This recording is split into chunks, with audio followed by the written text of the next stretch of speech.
পোশাক কারখানায় নাশকতার ঘটনায় আশুলিয়া এলাকা থেকে সন্দেহভাজন 6 জনকে আটক ও 2 জনকে গ্রেফতার করেছে যৌথ বাহিনী। বৃহস্পতিবার মধ্যরাতে সেনাবাহিনী ও পুলিশ এই অভিযান পরিচালনা করে। আশুলিয়া থানার ওসি মোহাম্মদ মাসুদুর রহমান জানান, গ্রেফতারকৃতরা জুট ব্যবসায় প্রভাব বিস্তার সহ নাশকতার উদ্দেশ্যে পরিকল্পিতভাবে গার্মেন্টস কর্মীদের উস্কে দেয়।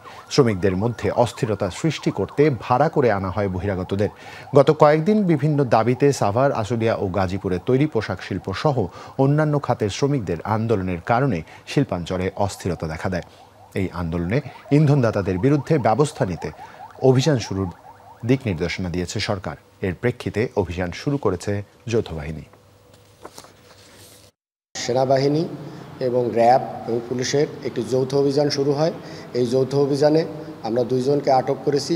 এরা মেনলি এই জুট ব্যবসাকে কেন্দ্র করে, যাতে তাদের আগে সিন্ডিকেট করে তারা যে জুট ব্যবসা করেছে, এই জুট ব্যবসা তারা নিয়ন্ত্রণ করতে পারে, এর জন্য মানুষকে মোটা অঙ্কের টাকা দিয়ে বহিরাগত লোকজন দিয়ে এই অরাজকতা সৃষ্টি করছে।